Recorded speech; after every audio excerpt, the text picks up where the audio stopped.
Stay right here. That's what he told her. His wife, standing at the top of the basement stairs, heart pounding, hands shaking. The house already felt wrong, drawers pulled open, stuff scattered across the floor, a silence that didn't feel like silence at all. Stay right here. And she listened, because that's what you do when the man you married, the man you built a life with, raised children with, sat across from at Thanksgiving dinner year after year, tells you something in that voice.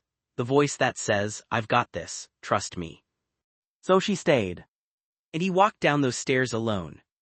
What happened next in that basement is something his wife, Sherry, will spend the rest of her life trying to make sense of, because the man who walked down those stairs to find a body already knew exactly what was at the bottom of them, had known for hours, had in fact been the last person standing in that basement before the blood dried on the concrete floor. But here's what I need you to sit with before we go any further. He didn't just go down there alone. He brought his daughter, a 10-year-old little girl who called that man Uncle Brad, who had begged to come along that evening specifically because she wanted to see the puppies. New puppies that Brad had just gotten. The kind of thing a kid talks about the whole car ride over. Can we see the puppies, Dad? Can we please? While her father sits behind the wheel knowing full well that the man who owned those puppies was dead on the floor of his basement. He drove his family there anyway. He parked across the road. He got out of the truck. He walked his wife and his daughter up to that back door. He let his little girl knock. And then he performed. He performed confusion when the door was cracked open. He performed concern when nobody answered. He performed the role of a worried best friend doing the right thing, calling Brad's house phone, leaving a message, stepping inside to check on him, while his wife stood a few feet away with no idea that the man she had spent years loving, trusting, building a family with, had already rehearsed every single second of what was about to happen. That is the story we're telling today on Time with X. And I need you to understand something before we go further. What makes this case different from the hundreds of true crime cases I've covered on this channel, what makes David Kenny different, is not just that he killed someone. It is how completely and deliberately he used the people who loved him most as props in his cover story. His wife was not a suspect, she was a costume. His daughter was not in danger, she was a detail. The kind of detail that makes a grieving friend look like a grieving friend and not a murderer returning to the scene he staged 3 hours earlier. Think about that. Think about what it takes to sit across from your 10-year-old in a moving vehicle, knowing what is waiting at the end of that drive and say nothing, feel nothing visible, perform normal. That is either ice-cold calculation or a complete fracture from reality. By the end of this video, you will know exactly which one it was. Now, before we walk through every second of what happened on May 7, 2017 in the small town of Bear, Ohio, a town so small that fewer than 5,000 people live there, a town where everybody knows everything about everybody except, apparently, the one thing that mattered most, I want to set one thing up for you. David Kenny was 30 years old when detectives sat him down across a table and started asking questions about his best friend Brad McGary's death. He was a husband, a father figure to children who were not biologically his but loved him like he was. He was, by every visible measure, a normal man living a normal life in a quiet part of Ohio. And for 6 years, he had been living an entirely different life behind that one. Not a criminal life, not a violent life, a secret one. A hidden relationship with Brad, his best friend, that had been running parallel to his marriage for the entire time the two families had been celebrating holidays together, sharing Thanksgiving dinners, calling each other family. While Sherry picked out Christmas presents and David's kids called Brad Uncle, David and Brad had been something else to each other entirely. Now I want to be precise here because precision matters in this story. That secret, the relationship, did not make David Kenny a murderer. People keep secrets. Relationships are complicated. None of that on its own is the story. The story is what happened when that secret was threatened. Because Brad McGary, 43 years old and by all accounts a man of enormous warmth, a man his family described as caring, funny, the kind of person who filled a room, Brad had reached a point where he was done hiding, done with the arrangement, done being the secret half of someone else's double life while that person went home every night to wife and kids and a whole normal existence that Brad was not allowed to be part of. Brad wanted it over, not the relationship, the hiding. He had lost 80 pounds, 80 pounds. His mother's boyfriend noticed it, mentioned it to detectives. Brad seemed different lately, changed, like something had shifted in him. People close to him knew something was building, something was coming to a head. And on the afternoon of May 7th, 2017 it did. Here is what I want you to carry through this entire video. 2 men, 6 years, 1 secret. One of them decided it was time to stop hiding. The other one decided that was not an option. What followed was a murder, a staged crime scene, a 911 call, a grieving performance, and one of the most chilling decisions a person can make to drive back to a house where your best friend's body is cooling on the basement floor, and bring your wife and your child through the front door, and act like you are discovering something for the very first time. And here is the detail that will stay with you.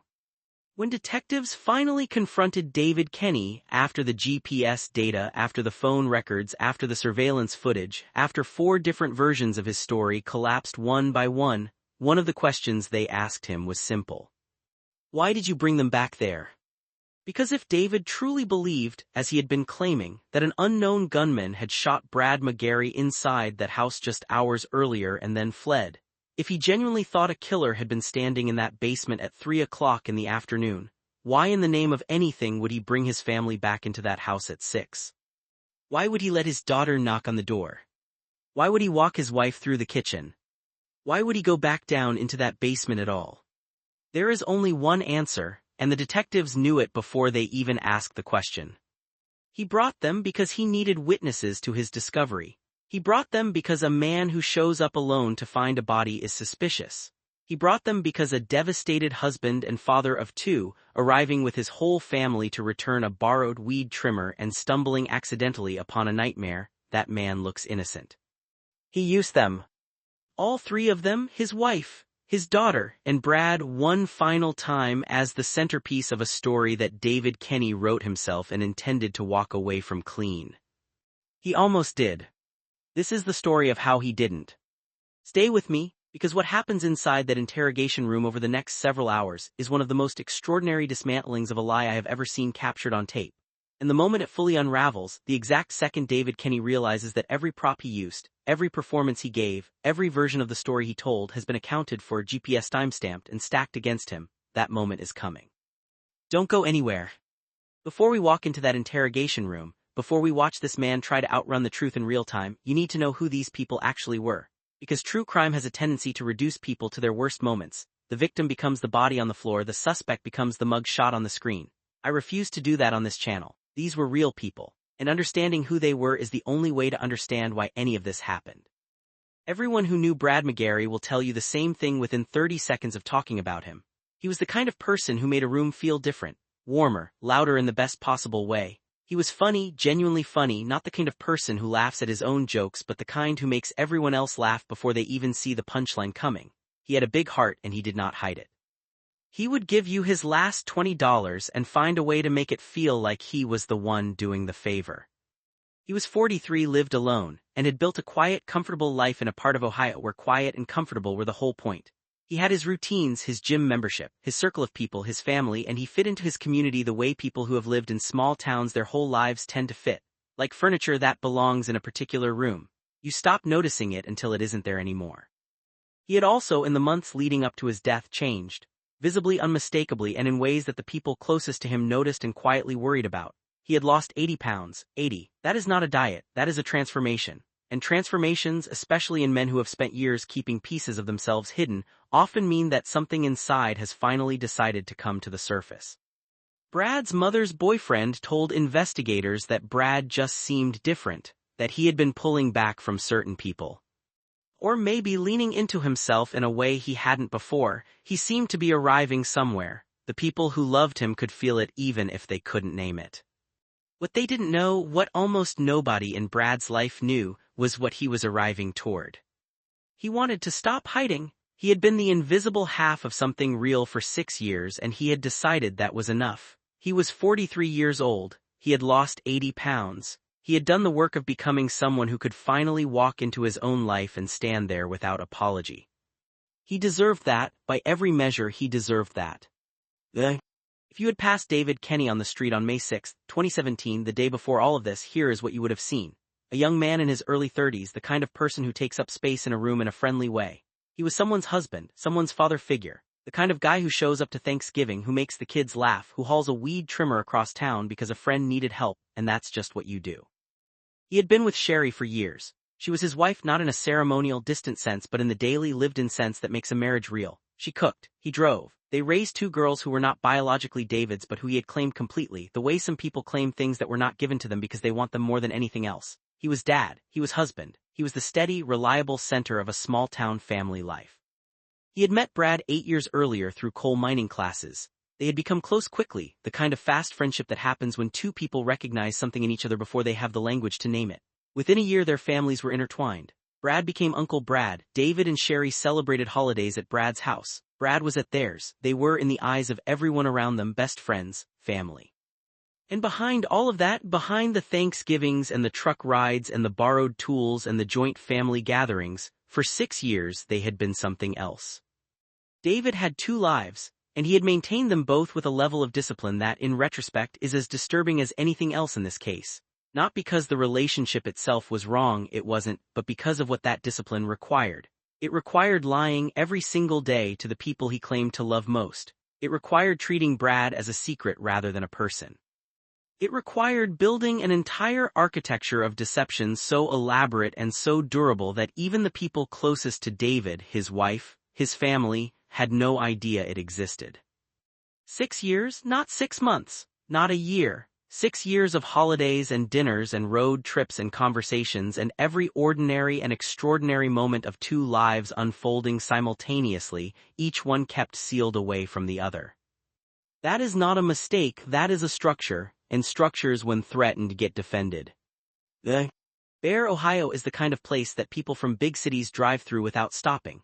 Less than 5,000 people, miles from anything that could reasonably be called a city. The kind of town where you can hear your neighbor's lawnmower from inside your own kitchen with the windows shut, where people wave at cars they recognize before they can see who's driving, where everybody went to school together, married each other's cousins, buried each other's parents.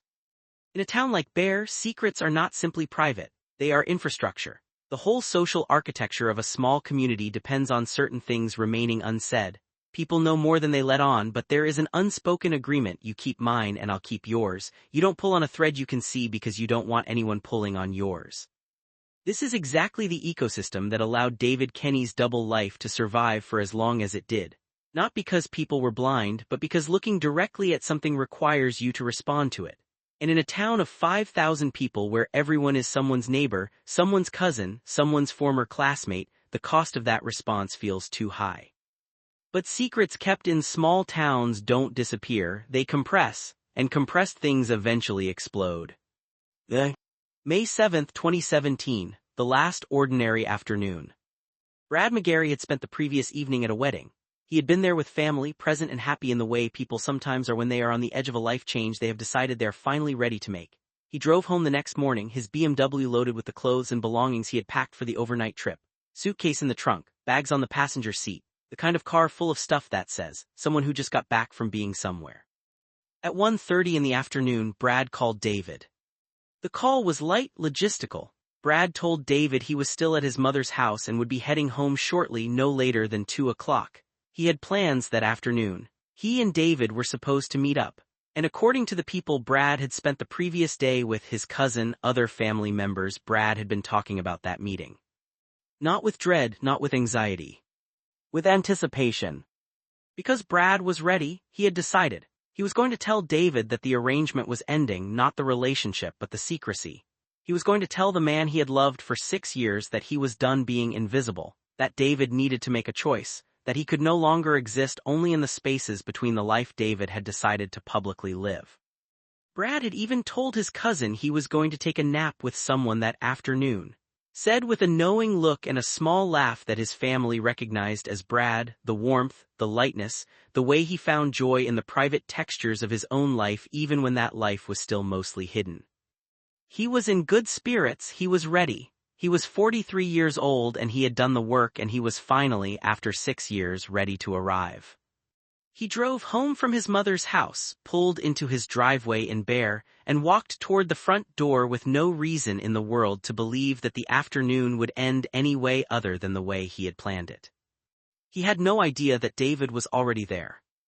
David Kenny, who had received that 1:30 phone call, who knew exactly where Brad was and when he was leaving, had driven to Brad's house before Brad arrived, had parked, had sat in his truck, had waited. For what exactly we will get to, but I want you to sit with the image for a moment. A man sitting in a white Chevy Silverado, parked outside his best friend's house in a quiet Ohio town on a spring afternoon in May, waiting for that best friend to pull into his own driveway. What was he thinking about in that truck? Was he deciding? Was he already decided? We don't know. David Kenny has never told us what went through his mind in those minutes. What we know is what happened next, and what happened next tells you everything about what must have been happening inside that truck. Brad pulled up, got out of his car, walked toward his house. And the last chapter of his life began. This is where the story gets dark. Stay with me. Because in approximately 90 minutes, David Kenny will drive away from this house and back to his own life. He will text Brad's phone as if Brad might answer. He will tell his wife they should stop by to return a weed trimmer. He will drive his family to the edge of this exact driveway and watch his daughter knock on the door. And he will perform every second of what follows with the kind of precision that only comes from one thing. Practice.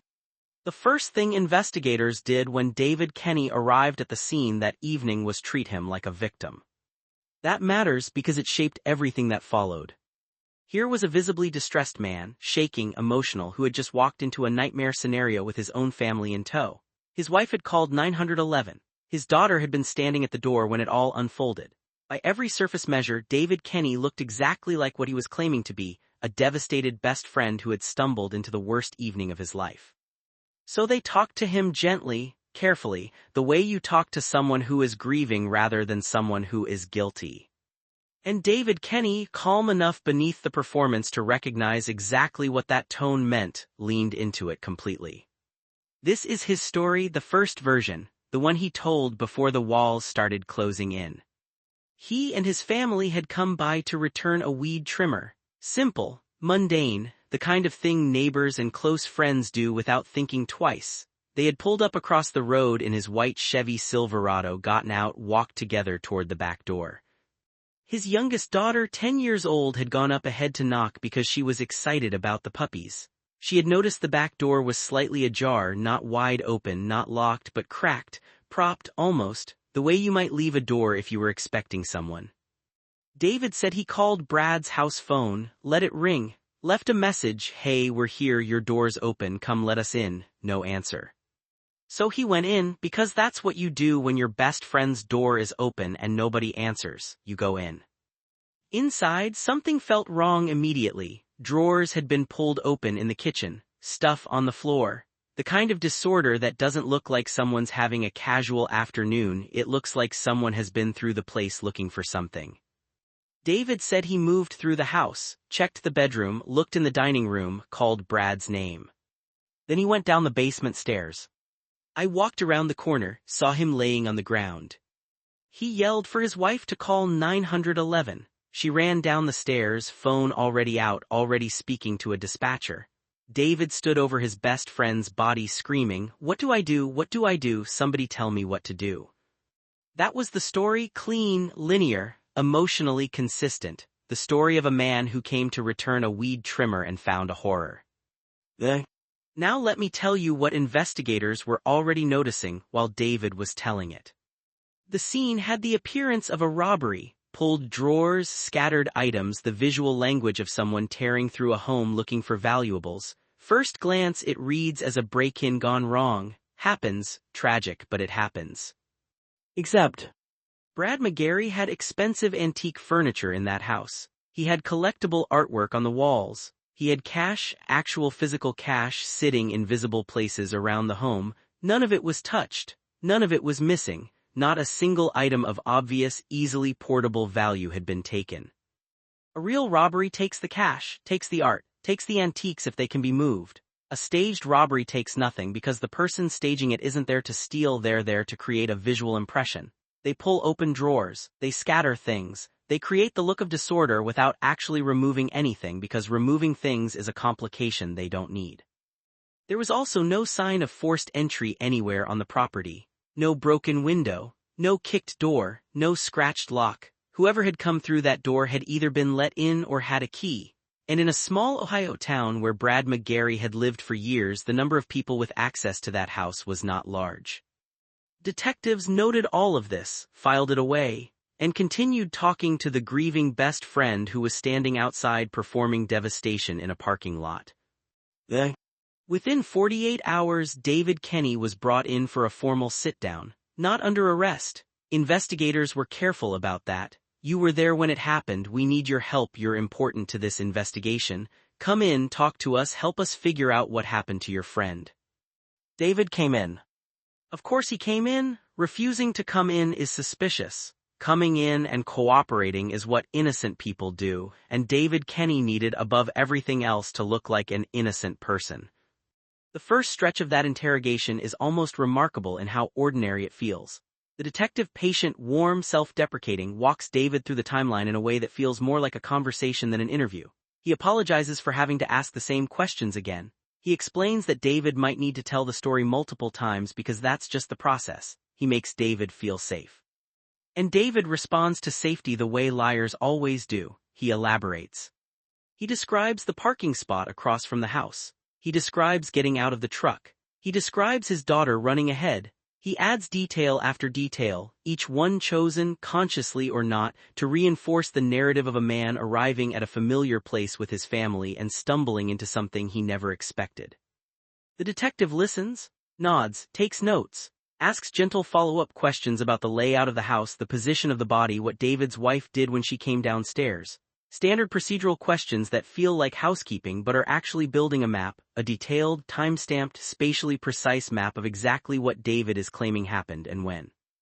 Because every detail David volunteers is a commitment, and commitments when they contradict evidence become lies, and lies when stacked high enough become a case. Then the detective asks about the relationship. He does it gently, almost sideways. He mentions that Brad's mother's boyfriend had noticed Brad changing lately, losing weight, pulling back from people, seeming different. He asks David if he had noticed the same thing. David confirms it. Yes, Brad had lost weight, about 80 pounds he thought, supplements, gym membership, just wanted to get healthy. The detective nods. Then, almost as an aside, almost like it barely matters. There's some stuff on your phone, it's a little questionable. Watch what happens in that room in the next 30 seconds, because this is the moment the performance begins to cost something. David goes quiet, not silent. He keeps talking, keeps maintaining the shape of the conversation, but something shifts. A tightening, the way a person looks when they realize the ground has changed beneath them and they're not sure yet how changed it is. How close were you and Brad? Very close, best friends, family. Did you guys, there's a few times in the past where. And David, calculating in real time, decides that a partial admission is better than a flat denial that the phone data will immediately contradict. It's been a while, there were times in the past, we kind of fooled around a little bit. Fooled around, past tense, casual, minimized to the smallest possible version of what it actually was. The detective doesn't push, not yet. He lets David have the minimization. Because here is what David still doesn't know, that 5 detectives had spent the day before this interview talking to people who knew Brad and David. 4 unrelated people, people who had no reason to coordinate, no reason to lie, and all 4 of them had said the same thing. David and Brad had been together for years, not fooling around together, and David's wife had recently found out and wanted marriage counseling. That wasn't speculation, that was 4 people independently saying the same thing. The detective mentions this. All these people said you and Brad had been seeing each other for years, like you guys were a secret couple, and they said your wife knows about it, she just found out, she wanted to go to marriage counseling. David denies it firmly, almost indignantly. No sir, my wife has no idea about this, you could ask her. The detective leans forward and places something on the table, a photograph. From David's own phone, the phone the investigators had already extracted and forensically processed. A photograph that proves, beyond any question of interpretation, exactly how close David Kenny and Brad McGary actually were. That's your tattoo. And with those 3 words, the first version of David Kenny's story stops being viable. What happens next is worth watching slowly, because David doesn't collapse, he doesn't confess, he doesn't fold. Instead, he does something that tells you everything about who he is and how his mind works under pressure. He pivots. He accepts the smallest possible piece of what the evidence proves. Yes, there was something between them. Yes, it was more than he said. Yes, the photo is real. And then he immediately begins constructing version 2. The next story. The one that accounts for the evidence that just landed on the table while still somehow keeping him away from that house at the time Brad was killed. He had been at the house, but earlier, not when it happened. He drove by, nobody was home, he left. It is a masterpiece of incremental retreat. Give up what you can no longer hold, dig in on everything else. Except now the detective pulls out the GPS data. Your phone puts you there at the house at the time he was killed, past 3 o'clock. And David Kenny's face in that room, the face of a man who built 2 lives and managed both of them for 6 years without anyone finding out, goes somewhere new. Not grief, not guilt. He needs a third story, and he needs it now. Here is what the detectives knew before they ever sat David Kenny down in that room. Here is everything they had already assembled quietly, while David was performing grief in a parking lot and sleeping in his own bed and texting his dead best friend's phone as if Brad might still answer. I want to walk you through this carefully because the architecture of this evidence is what makes this case so extraordinary. This is not a story about one smoking gun. It is a story about a dozen small pieces of proof that fit together so perfectly they leave no air for any alternative explanation. David Kenny's personal cell phone was extracted and forensically analyzed within the first 48 hours of the investigation. What that phone contained was, in essence, the complete parallel life that David had been living for 6 years. Text messages, years of them, between David and Brad, ranging from the mundane to the intimate to the deeply personal. Messages that established, beyond any reasonable doubt, that this was not casual, occasional fooling around between 2 friends. This was a relationship, with its own language, its own history, its own emotional weight.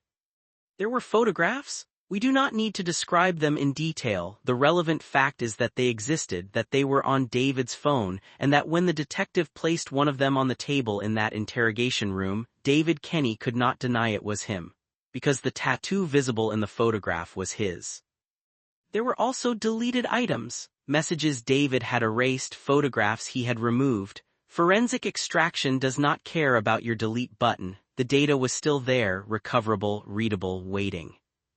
And there were the final messages, the ones sent on May 7, 2017, that established a precise timeline of exactly where David Kenny was and what he was planning. The modern smartphones track location with a precision that would have seemed like surveillance science fiction 20 years ago. Every movement, every stop, every duration of stay, all of it logged, timestamped, stored. David Kenny's phone placed him at Brad McGary's house on the afternoon of May 7th. Not vaguely in the area, not nearby, at the house. During the exact window between approximately 2:00 p.m. and the mid-afternoon that investigators had identified as the murder window based on the autopsy and the physical evidence at the scene. David had claimed he drove by, nobody was home, he left within a couple of minutes. The GPS data showed he was there for significantly longer. Long enough for someone to arrive home, enter the house, have a confrontation, and for a confrontation to become something irreversible. Long enough. The cameras on the street near Brad's house captured David's white Chevy Silverado, arriving, staying. The footage established the vehicle's presence during the relevant window in a way that corroborated the phone GPS and added a layer of external, independent verification that David had no way to explain away. He hadn't just driven by, he had been there. This is the piece that David almost certainly did not see coming. Brad's cousin, Schuler Strasser, told investigators something that stopped them cold. Brad had spent virtually the entire previous day, the day before his murder, talking about a meeting he had planned for the following afternoon. He had referred to the person he was meeting by a nickname, DJ. Investigators cross-referenced that nickname against David Kenny's social media presence and found it immediately. DJ was David's nickname on Facebook, his online identity, a name his close friends used. Brad had told multiple family members he was going to take a nap with DJ that afternoon. The family understood the language. They knew what Brad meant, and they knew who he meant, and they had watched him be happy about it, warm and easy and ready, the way he had seemed for weeks now, like someone building toward something. 4 independent witnesses, none of them in contact with each other before investigators spoke to them, all of them with the same story. David and Brad had been together for years, the relationship was real, and something had been coming to a head. This is where David's story falls apart at the seams in the most visibly obvious way. He claimed he drove to Brad's house expecting Brad to be home. He claimed it was around 2 o'clock. He claimed Brad wasn't there, so he waited a few minutes in his truck and left. But David had spoken to Brad at 1:30. On that call, Brad had explicitly told him, "I'm still at my mother's house, I'll be leaving no later than 2. Brad's mother's house was 30 to 45 minutes away. Which means David knew with absolute certainty that Brad could not possibly be home at 2 o'clock. Brad had told him so 45 minutes before David drove to that house. The detective catches this in real time during the interrogation, and it is one of the most quietly devastating moments in the entire conversation. Why would you go to his house at 2 expecting him to be there? Because you've got to know he's not going to be there. He says he's at his mom's house at 1:30. Unless he can fly. David sputters. He says Brad told him he'd be leaving no later than 2, so he thought he'd be home by the time he got there. The detective does the math out loud. Brad said the drive was about 30 to 45 minutes, so at best, Brad arrives home at 2:30 or 2:45. David says he arrived at 2. The GPS confirms he was there before Brad got home.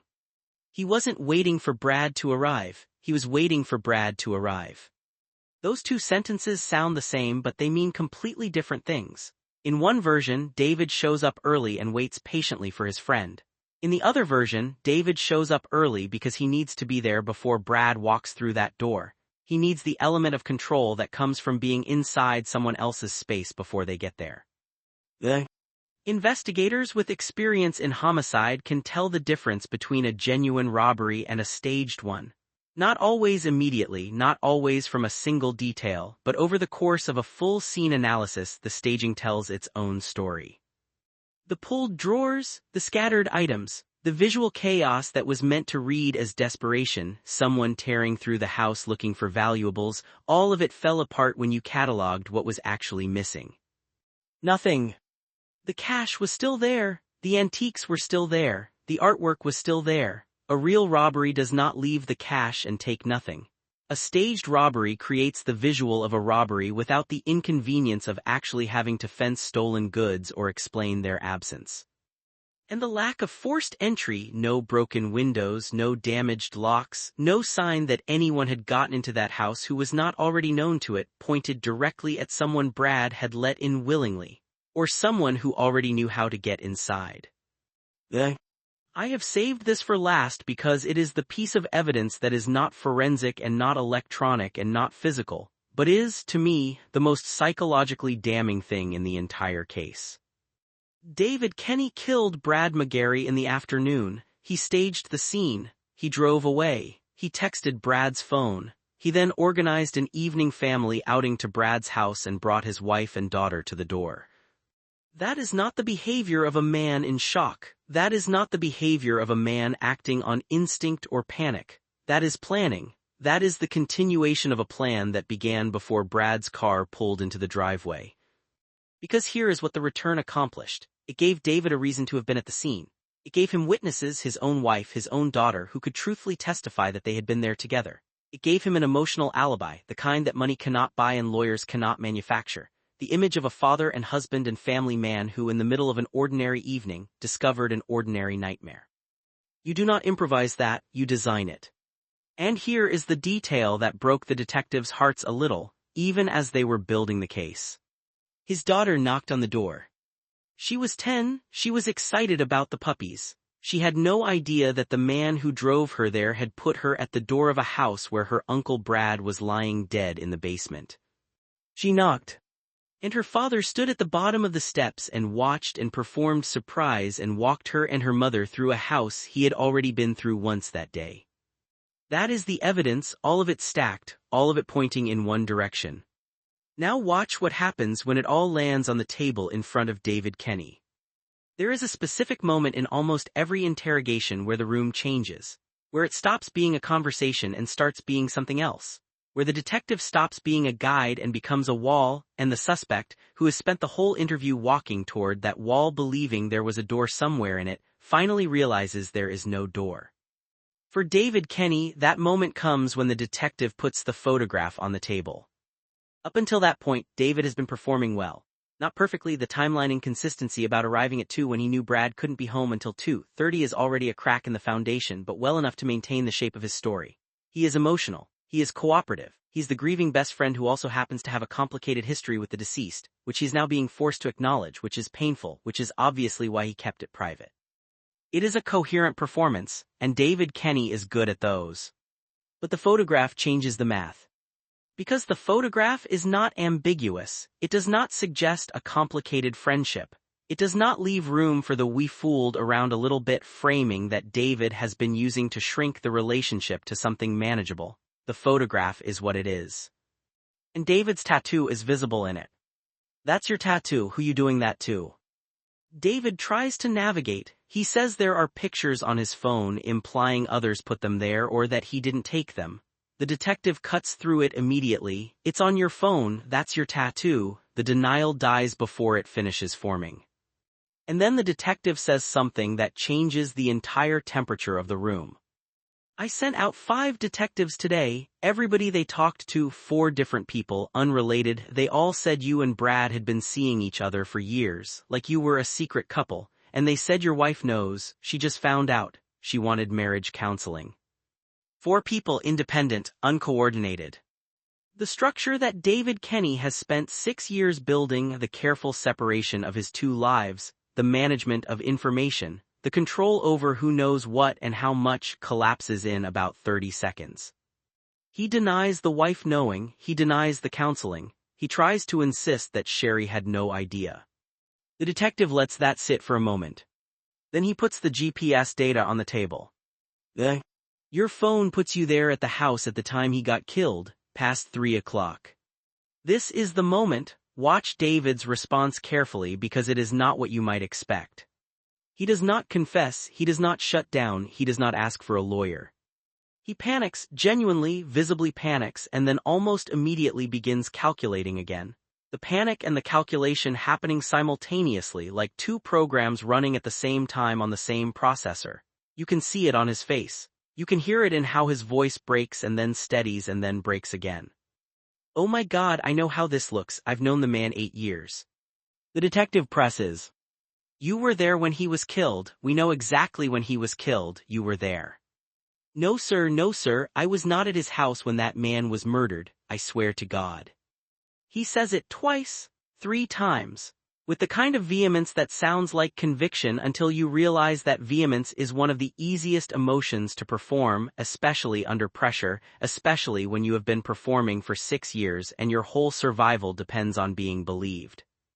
The detective does not raise his voice. That is what makes this so effective to watch. He stays completely level. He simply keeps presenting the evidence one piece at a time and letting David hear how his story sounds against it. Your phone put you there, the GPS puts you there, surveillance cameras put your vehicle there, and you're sitting here telling me you drove by, he wasn't home, you left.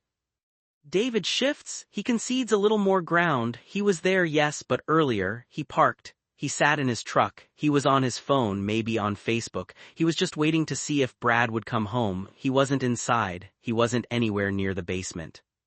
The detective lets him finish, then. Brad told you at 1:30 he was at his mom's house and wasn't leaving until 2. How long does it take to get from his mom's house to here? David goes quiet. Half hour 45 minutes. Yes, sir. So you drove to his house at 2 o'clock knowing he couldn't possibly be home yet. Why? There is no good answer to that question. David knows it. The detective knows it. And the silence that follows is the sound of a story running out of road. When the pressure becomes unbearable and the current story is no longer viable, David Kenny does what he has always done. He builds a new one. And this new story is, in its own way, almost impressive in its audacity. He tells the detective that he was at the house. He admits that now. He was there when Brad came home, but Brad was not alone. Brad had arrived with another man, a stranger, someone David had never seen before. The man got out of the car, helped unload some things, went inside with Brad. And then David heard a gunshot. He panicked, ran to his truck, watched the man come sprinting out of the garage, get into Brad's BMW, drive away, and David, terrified, frozen, not knowing what to do, drove away too, left the scene, said nothing for hours, then came back with his family. He describes the man with careful specificity, about his height, athletic build, looked a little dirty, came out of that garage fast and was gone before David could process what had happened. It is a story designed to do two things simultaneously: place David at the scene in a way that now accounts for the GPS evidence while removing him from the moment of the actual killing. He was there, he is not the killer, there was a third man. The detective listens to the whole thing, doesn't interrupt, waits until it's finished. Then he starts pulling it apart. First, Brad's BMW. When police searched that vehicle, the passenger seat was completely covered, bags, clothes, belongings that Brad had packed for the wedding the night before. The car was essentially full. There was no passenger seat available. There was barely room for a second person in that vehicle at all. Second, the surveillance footage covering the street outside Brad's house captured every vehicle that arrived and departed during the relevant window. No second vehicle. No unknown BMW passenger climbing into the driver's seat and speeding away. Nothing that corroborates a single detail of the mysterious stranger story. Third, and this is the one that is hardest to explain away. David is claiming he heard a gunshot at approximately 2:45 or 3:00 in the afternoon. He claims he believed at that point that a gunman had just killed his best friend inside that house. He claims he panicked, fled, and spent the next 3 hours in a state of shock and uncertainty. And then he went home. He may have sent texts. He organized a family outing. He drove his wife and daughter to that exact house. He walked them up to that exact door. He led them through that exact kitchen, and he walked down those exact basement stairs. If David Kenny genuinely believed a gunman had just committed a murder in that house 3 hours earlier, if he truly had no idea whether that gunman was gone, whether he might return, whether the house was safe, what kind of man drives his family straight back into it? The detective says it plainly. You put your own daughter in that basement with that body, you did that, and you knew he was down there. David breaks or performs breaking. Even now, watching it, it is hard to tell completely where the performance ends and the genuine fracture begins. He is crying. He is saying he did not know Brad was dead. He swears he thought maybe Brad was just hurt, maybe there was still a chance.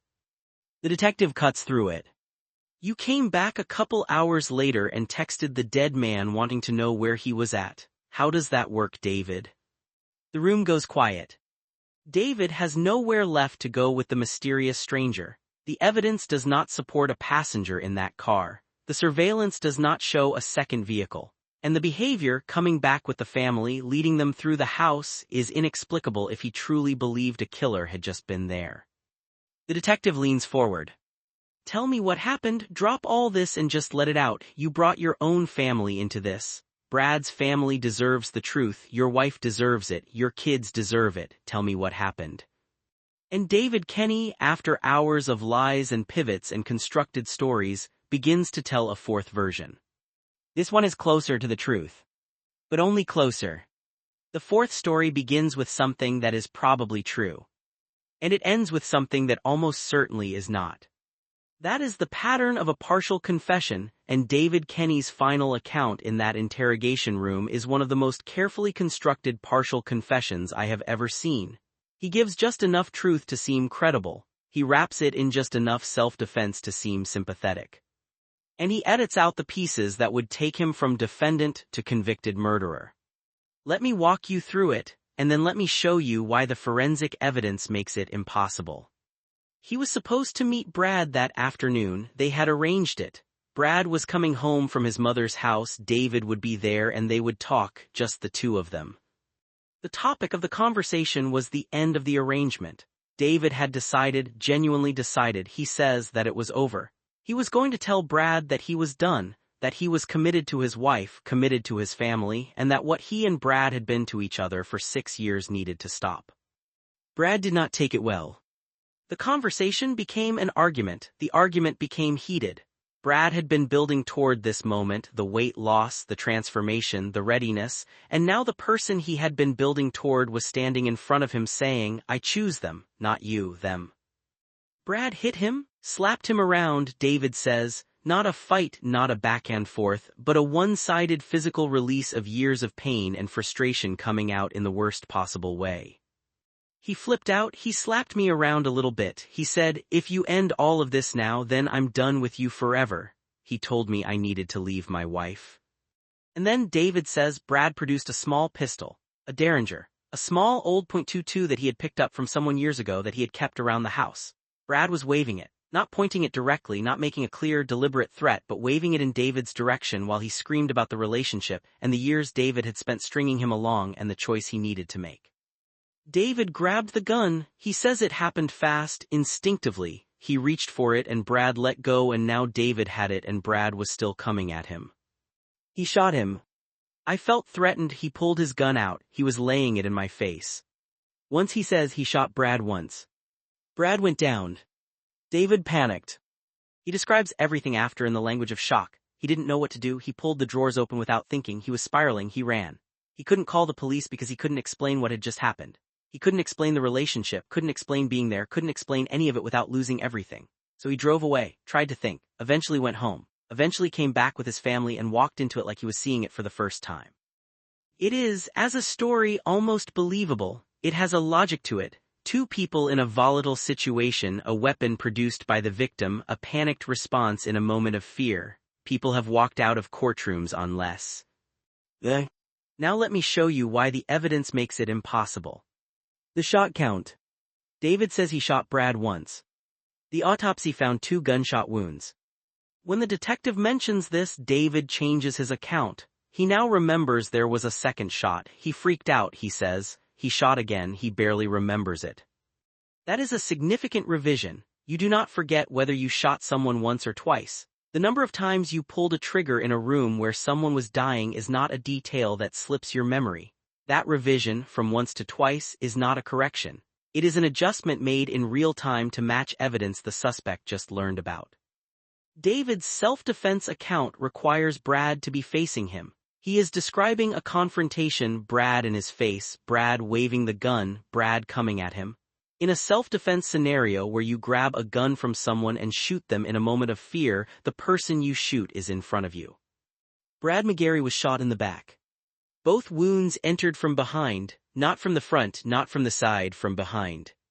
You cannot be shot in the back twice by someone you are confronting face to face. You cannot be shot in the back by someone who grabbed your gun in a struggle while you were advancing toward them. Brad was either turned away from David when he was shot or he had already been knocked down. Self-defense, legally and physically, does not work that way. David describes Brad's gun as a small silver Derringer, chrome finish, old, something Brad had picked up from someone years ago. He describes it with the kind of specific detail that is meant to convey authenticity. No such weapon was recovered from the scene. Investigators searched the house, the yard, the surrounding area. They found no .22 Derringer, no chrome pistol, nothing matching David's description. The weapon David claims Brad produced, the weapon that is the entire foundation of his self-defense argument, does not appear to exist. Where did it go? David says he dropped it in the basement after the shooting. It should have been right there when police arrived. It wasn't. Self-defense killings, even traumatic ones, even panicked ones, produce a recognizable pattern of behavior in the aftermath. People call 911, or they call someone, a family member, a friend, anyone. Even people who panic, even people who make terrible decisions in the immediate aftermath, do not typically come back to the scene hours later with their wife and small daughter and walk them through the house. That behavior is incompatible with panic. It is compatible with a plan.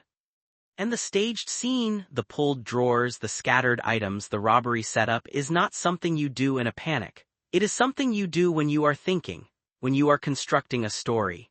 When you know you are going to need an explanation and you are building the set that explanation will be performed on. After David finishes his account, the detectives bring Sherry into the room. She sits across from her husband, and whatever she knew or suspected before she walked through that door, however much she had put together in the hours since she called 911, what she is about to hear is going to rearrange the entire architecture of her life. David tells her haltingly, fractured, still managing the story even now. He tells her about Brad, about the relationship, about the argument, about the gun, about all of it. Sherry's response is not rage, it is not a collapse. It is something quieter and more devastating than either of those things. What exactly happened, I want to know. 4 words, said in the voice of a woman who is trying to build a picture from the pieces of something that has just been shattered in front of her. David tells her the self-defense version, insists Brad pulled the gun first, insists he was scared, insists she has to understand what would you do if someone came at you with a gun. And then he says the thing that is perhaps the most chilling line in the entire transcript. I love you and I always love you, no matter what. In that room, after everything, after the body and the staged scene and the daughter at the door and the hours of lies, he tells his wife he loves her. Because even now, even in the wreckage of everything he has built and destroyed in a single afternoon, David Kenny is still managing, still performing, still trying to hold one piece of his life together. It doesn't work, nothing works anymore. At the conclusion of the interrogation, David Kenny is taken into custody on a murder charge. The detective is careful, almost gentle about it, tells him it's not aggravated murder yet, not first degree, not the worst version, to give them time to run down the story he told. Then he says something worth noting. You weren't a suspect when you came in, so we didn't treat you like one. It is an acknowledgement of the performance David gave at the scene. He was good enough that for a brief window the investigators treated him as a witness, and that window, as it turns out, gave David all the rope he needed to hang himself. Because when someone is not a suspect, they talk, they fill silences, they elaborate, they build stories, and every detail David added to his account in those early conversations became a commitment, a timestamp, a claim, a position that the GPS data and phone records and surveillance footage could be measured against. He walked into that interrogation room believing he was in control of the story. He walked out of it in handcuffs. The trial of David Kenny began in January 2018. 8 days, 2 sides of a story played out in a courtroom in Ohio in front of a jury of 12 people who had never met Brad McGary and had no way to know until they sat through those 8 days of evidence exactly who he was. The prosecution's case was in many ways the interrogation tape played on a larger screen, the GPS data, the phone records, the surveillance footage, the 4 independent witnesses who had all said the same thing about the relationship and its trajectory, the autopsy report with its 2 entry wounds both from behind. The absence of any recovered weapon matching David's description of Brad's Derringer. The defense continued to push self-defense. They built their case around the argument that David Kenny had been in a terrifying situation, a confrontation with an armed and volatile man, and had acted in the only way available to him in that moment of genuine fear. That the staging, the return to the scene, the performance, all of it was the desperate improvisation of a man in shock who had made terrible decisions in the immediate aftermath of a traumatic event. The jury did not find it persuasive. On a February day in 2018, after deliberating on 8 days of testimony and evidence, the jury returned a verdict of guilty on the charge of aggravated murder with a firearm specification. The sentencing followed. David Kenny was given life in prison without the possibility of parole, an additional 3 years for the gun specification to run consecutive to the life sentence. He will die in prison. I have covered a lot of cases on this channel. I have sat with a lot of transcripts and a lot of interrogation tapes and a lot of courtroom documents, and after a while you develop a sense for the specific shape of each tragedy. Every case has a particular way the catastrophe was constructed, a specific combination of choices and circumstances that made the outcome feel, in retrospect, both inevitable and preventable. The shape of this one is loneliness. Brad McGary spent 6 years loving someone who would not acknowledge him. Not to the world, not to his family, not to the person Brad had to face every morning in the mirror. He spent 6 years being the invisible half of something real, the secret inside a secret, the presence that could only exist in the spaces David had designated for him. He tolerated it for 6 years because the alternative was nothing, no connection at all with the person he loved. And when he finally arrived at the decision that nothing was better than invisibility, when he finally decided he deserved to be seen, that decision cost him his life. That is what was actually at stake on the afternoon of May 7th, 2017. Not money, not a crime of passion in any romanticized sense. The stakes were simpler and more devastating than any of that. Brad wanted to be real. And David decided that Brad being real would make David's constructed reality fall apart, so he ended Brad's reality instead. The thing about double lives, and I want to say this clearly because I think it is the most important thing this case has to teach us, the thing about double lives is not that they are immoral. People's inner lives are complicated. Relationships are complicated. Human desire is not a clean, categorizable thing. None of that is the point. The point is what the hiding requires. The point is what you have to do to the people in your life in order to maintain the separation. You have to treat them as set pieces. You have to manage them the way a stage director manages an ensemble. Keep this one here, keep that one there, make sure nobody walks through the wrong door at the wrong time. You stop being in relationship with them and start being in management of them. And when the management fails, when the set pieces start moving in ways you didn't choreograph, the people who built their lives around double lives sometimes do catastrophic things to restore the order they depended on. David Kenny killed Brad McGary to protect a story. Not a crime, not a secret that carried legal consequences. A story, the story of who David Kenny was to the world he had chosen to show himself to. He killed his best friend to keep a story alive. And then he killed the story anyway, the moment he sat down in that interrogation room and decided the only way out was through a new one.